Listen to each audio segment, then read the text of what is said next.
didn't want to do that stupid thing. What is that?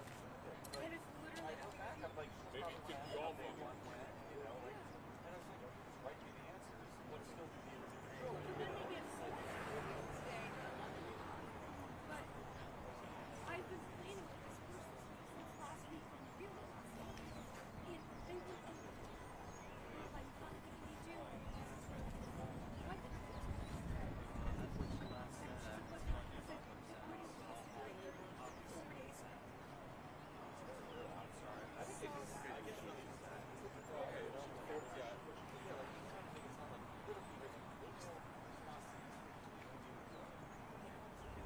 First of all, it was very nice that he would just take it.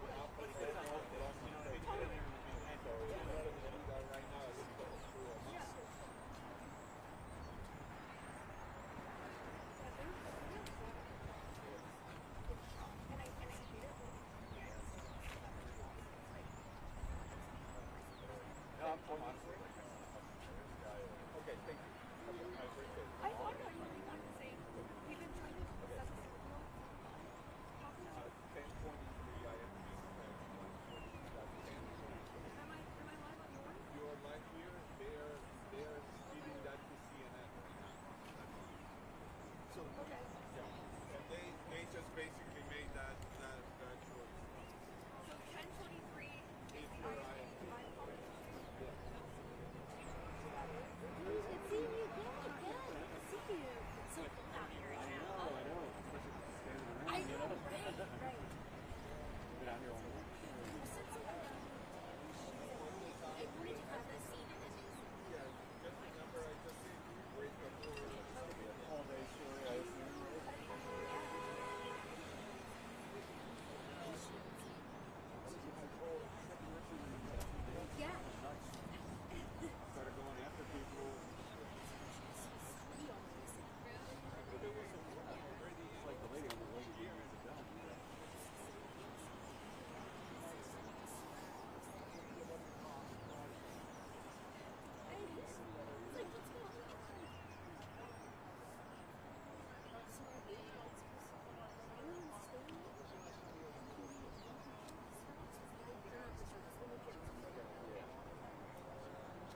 everyone ready?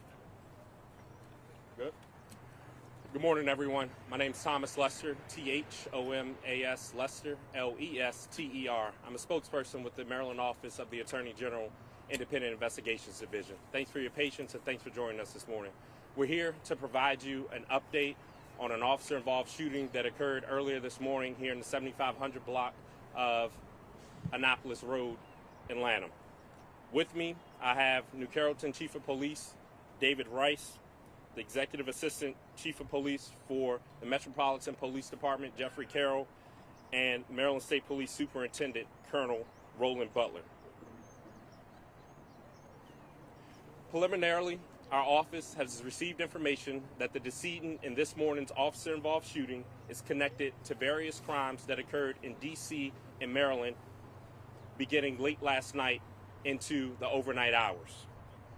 I want to emphasize that, again, this information is preliminary and that the Attorney General's office is still working with our law enforcement partners to confirm the exact involvement of the decedent in this morning's actions.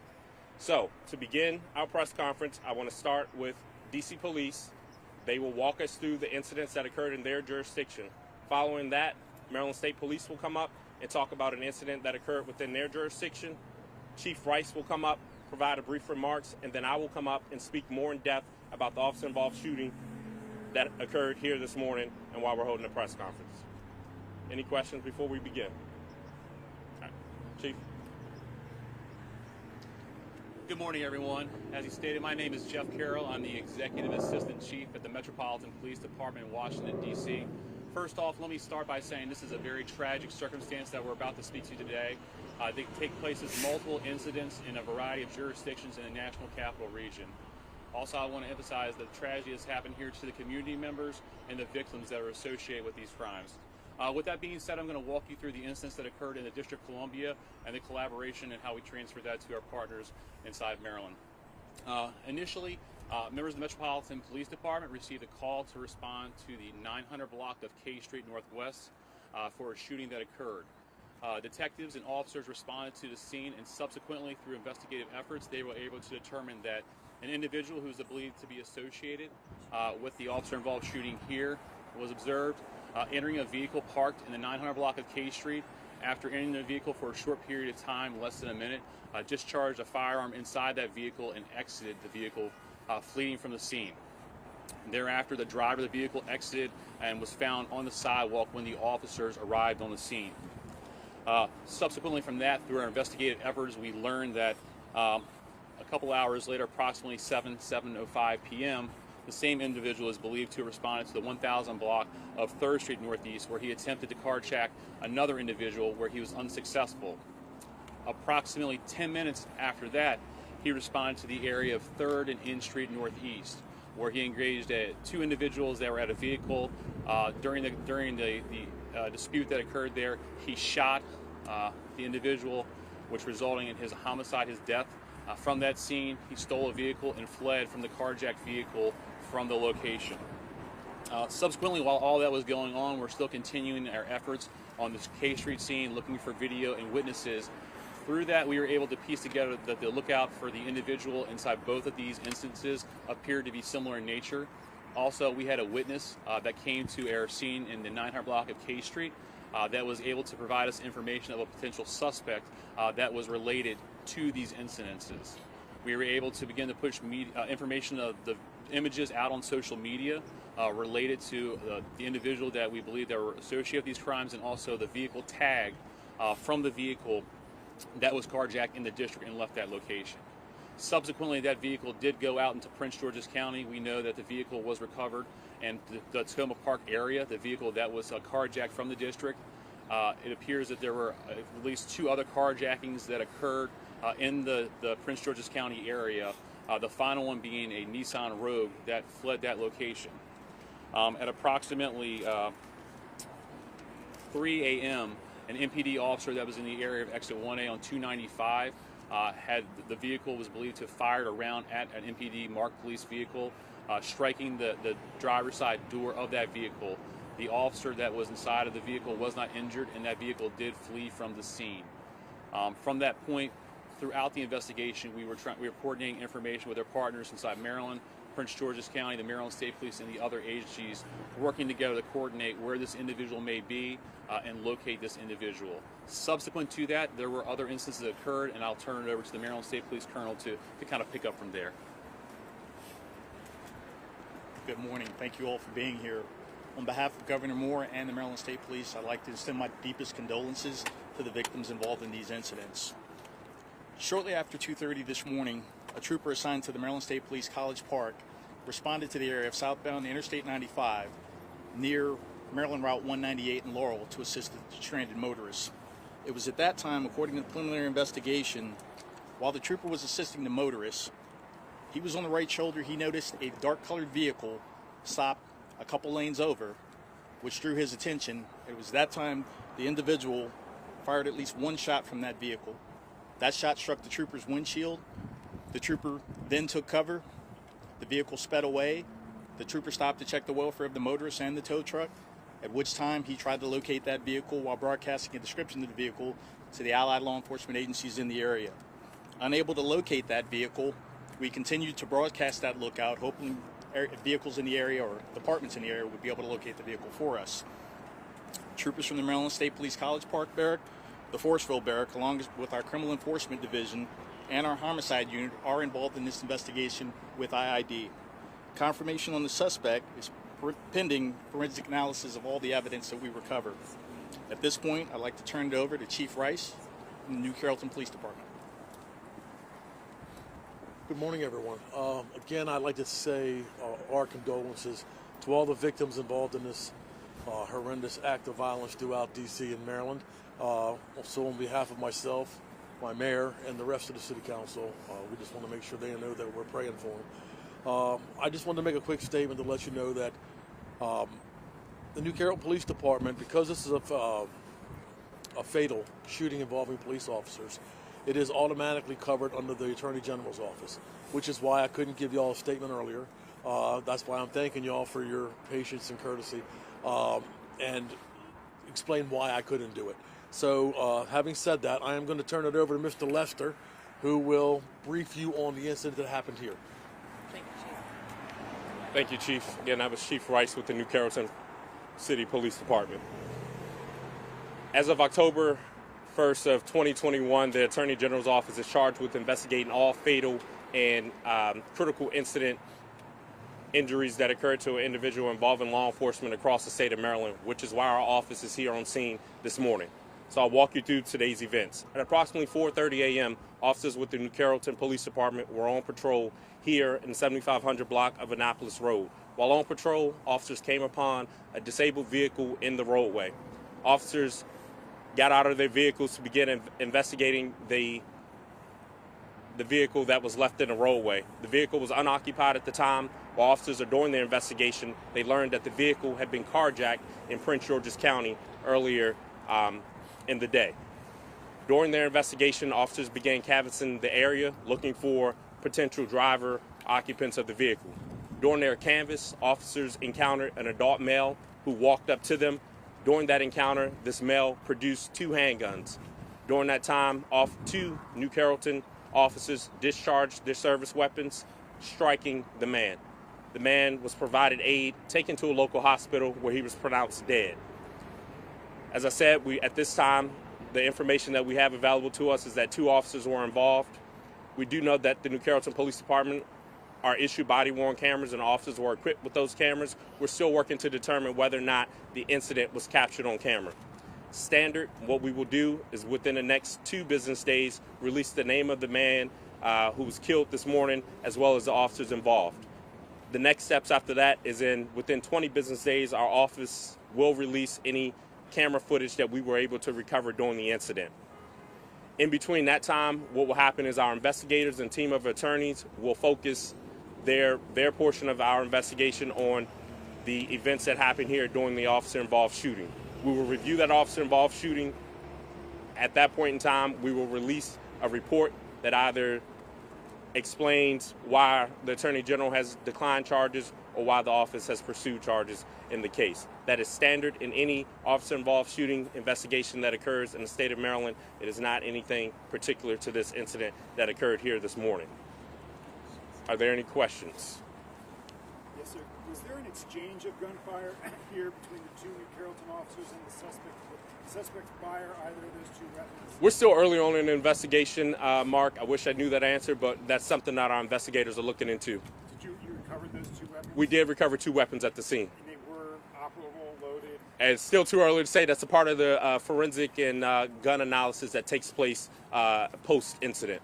You've described this individual as a man, so we're presuming an adult male, not a juvenile. Correct. At this time, the information that I have is that he's an adult male. The vehicle that ended up here, is this a vehicle that Maryland State Police saw up on the highway, or a different vehicle yet again? Preliminarily, we're still working to make that connection. Okay. How can you clarify? You said some carjackings in Prince George's. How many carjackings happened in Prince George's County, and do we know where? I don't have the exact number at this time. I don't want to speculate. Prince George's County Police should be able to provide that information to you. Does it seem like this? 1 second. I'm sorry. I'm just letting him finish. I'll come to you. Yes, ma'am. Does it seem like this person was just approaching people at random, like didn't know any of the victims, and just kind of was going on a rampage, or how would you characterize it? I'll let law enforcement speak to what their investigation is showing at this time, if they have any information to provide. Sure. So the information that we have received so far is there is no connection between the individuals in that perpetrated this crime and the people in the District of Columbia. The information that we do have is that potentially there was a mental health concerns with this individual, and he went on this spree. So this is not a typical carjacking or crime spree. It does appear there is mental health concerns and overtones related to this. Was he known to you prior to this? He was known to law enforcement, but nothing associated to anything similar to this. Chief, did the witness at the first scene who led you to identify the suspect know the suspect and have a personal relationship or relative of that suspect? He had, the person who approached us at the scene, they had information about him. I don't want to get into the exact relationship, but they did have information that was able to help us identify who They he was. knew the suspect. Yes, they did know who he was. And Chief, could we ask you about the status of your two officers who engaged with the suspect? Yes, sir. They are still being questioned by the investigators. Their physical health, they're fine, not injured in any way. They'll be on leave? Or what Yeah, they'll be, as soon as they're done with the questioning, they will be put on administrative leave. Can you tell us anything about their years of service years of in the service. department? Well, I won't get into that again. That'll all fall under the AG's, Yes, ma'am. Do you know how many shots were actually fired by these two officers, or is that still under investigation? It's still under investigation. I can tell you there are multiple shell casings recovered on the scene, but that's the most I can tell you at this time. Those officers did fire. Preliminarily, what we're saying is that 2 officers discharged their service weapons. I don't have the specifics on the count for each. Do you know what type of weapon was recovered, the caliber? I don't have that specific information, but I can tell you we recovered 2 handguns from the scene. Yes, ma'am. The individual who was shot along K Street Northwest still in critical condition. Any updates about that person right now? Yes, they still are in critical condition at this time. No changes. Any other questions? How it was one homicide, one person killed, and nobody else is deceased at this time? Sure. So from the district perspective, we have one individual that was killed in a homicide. We have another individual that was shot who is in critical condition. That's the person from the 900 block of K Street. Currently, that's being investigated as an assault with intent to kill. And then we have the attempt carjacking that I explained that occurred in between the 2 instances. And then the assault on the police officer. That's the discharge of the firearm at the police officer in the marked MPD vehicle. Both those victims are adult males? Yes, they are. I don't know who this is for, but I mean, we had this woman, in Prince George's County, are kind of going on a rampage just last week. Now this. How concerning is that to you in law enforcement that, we've had 2 people back to back, just seemingly at random, just going up and committing crimes against people and wanting to kill them in some cases? I mean, obviously that's a tremendous concern, but as you just said, it appeared to be random in nature. The only thing we can stress is that citizens need to be aware of their surroundings, just like law enforcement officers have to be aware of their surroundings and prepared to defend themselves and defend the citizens. And are you just seeing a lot of, mental health concerns lately that maybe you didn't see 5 years ago as much? I can't say. So Stephanie, you had a question? I just want to ask if you all have been able to identify that there is area surveillance video showing the entire shooting in addition to investigation. It's part of the investigation. I say our investigators are walking around as we hold this press conference, looking to gather additional video footage that could aid in our investigation. following this press conference, there will be a press release that comes out later in the day that focuses on this portion of the investigation, which is the officer-involved shooting. As far as the carjackings and the other individual incidents, we will have to refer you to the local police departments that are doing those investigations. If there are any additional questions, I'll take them off camera after this, but thank you for joining us, and thanks for your patience. Thank you, everybody.